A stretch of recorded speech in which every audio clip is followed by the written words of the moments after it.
तो पिछा नहीं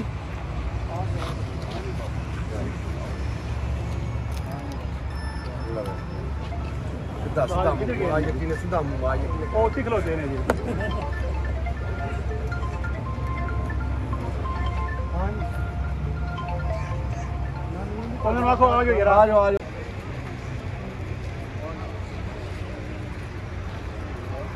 आज भाईजान बिल्कुल क्या नहीं बिल्कुल खुले दिले नाल तस्लीम करना है नहीं वो मैं भाई चाक्या नहीं ठीक है ना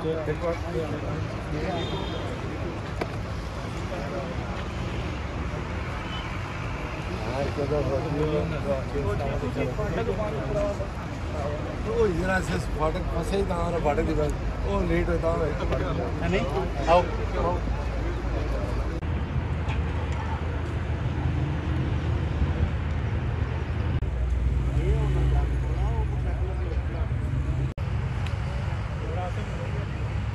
मैं गल करता खत्म करो जी गल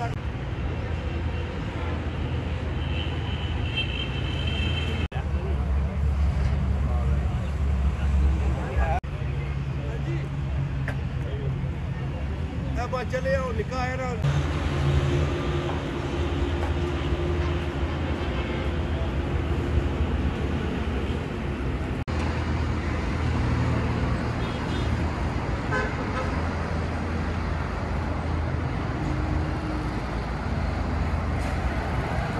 का इरशाद गिरामी है कि जब दो मुसलमानों के ग्रोह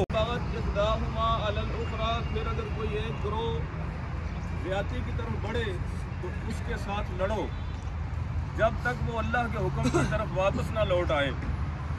दो बड़े ग्रोह मोहतरम नैनी भट्ट साहब और मोदी भट्ट साहब उनमें आपस में अरसा दराज से क्लैश चला आ रहा है। भाई चौधरी अख्तर साहब सोनी साहब ने बेहतरीन किरदार अदा किया, उनको आपस में एक दूसरे के करीब किया। अल्लाह रब्बुल इज़्ज़त दोनों ग्रुपों को दोनों ग्रोहों को आपस में इस्तिकामत अता फरमाए और इस सुलह पर कायम रहने की तौफीक नसीब फरमाए। हम सारे मुसलमान भाई इसलिए इकट्ठे हुए कि आज इनकी सुलह है और उस सुलह के इख्तिताम पर हम दुआए खैर करेंगे। अल्लाह रब्बुल इज़्ज़त दोनों ग्रोहों को आपस में सुलह पर कायम रखे और इस पर इस्तिकामत नसीब फरमाए।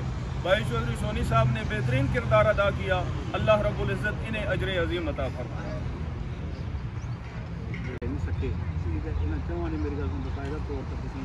जिस तरह इशू ठीक है नहीं आ जाओ ना अगे आओ पैसे याद है भाई मोदी अंदर आओ उस्ताद तनवीर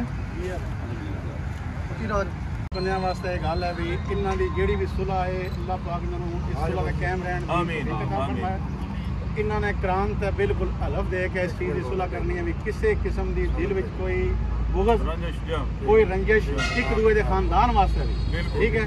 आज की बात जी टिकटॉक की भी भंडी है मेरी गल सुनो कोई बंदा किसी का तंजिया स्टेटस भी नहीं लाने लगा ठीक है। इस चीज़ की भी ये बाकायदा तौर पर तसल्ली देंगे तो बाकायदा तौर पर देंगे।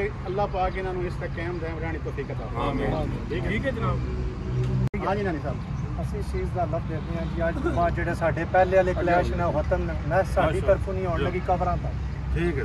अल्लाह ताला सारे को बरकत दे भाई साहब माशाअल्लाह अल्लाह ताला सारे ने इस्तिकामत नसीब फरमाए पिछलियां अल्लाह ताला माफ़ फरमाए अगू अल्लाह ताला बचन दी तौफीक दे।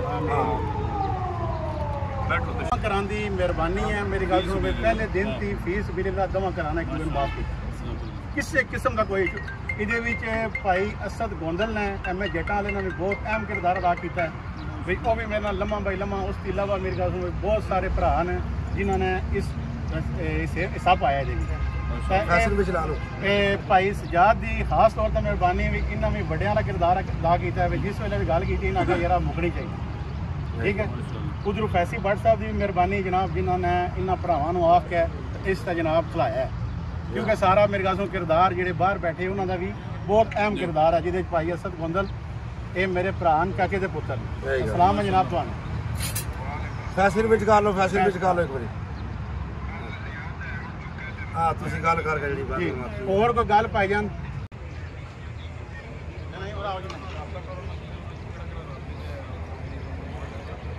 भाई नहीं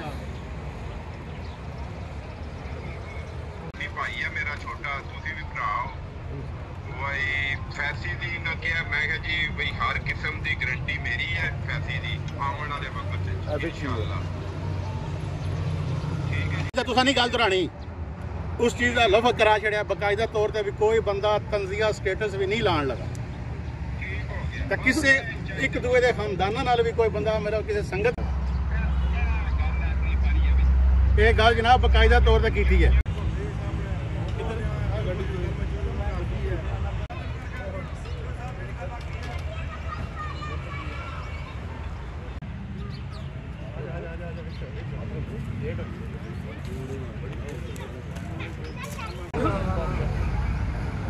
ਮੈਂ ਨਾ ਜਾਣਦਾ ਤੁਹਾਡੇ ਕੋਲ ਫਿਰ ਕਰਾਣਾ ਸੀ। ਠੀਕ ਹੈ ਸਰ, ਠੀਕ ਹੈ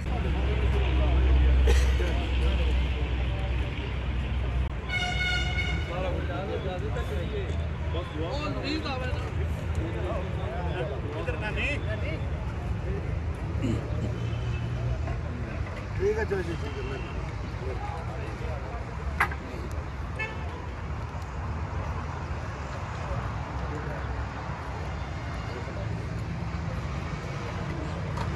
ऐसा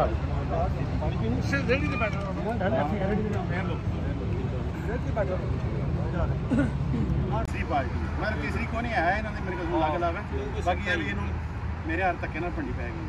ठीक है, इन्हों को बकायदा तौर पर भाई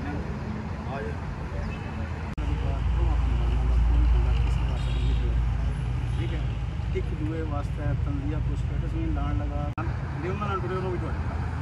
ठीक है, तेरे को गल इस अलावा है तो कर हाजी जी सामने बैठे जिले नहीं आपस में मुखालफत यार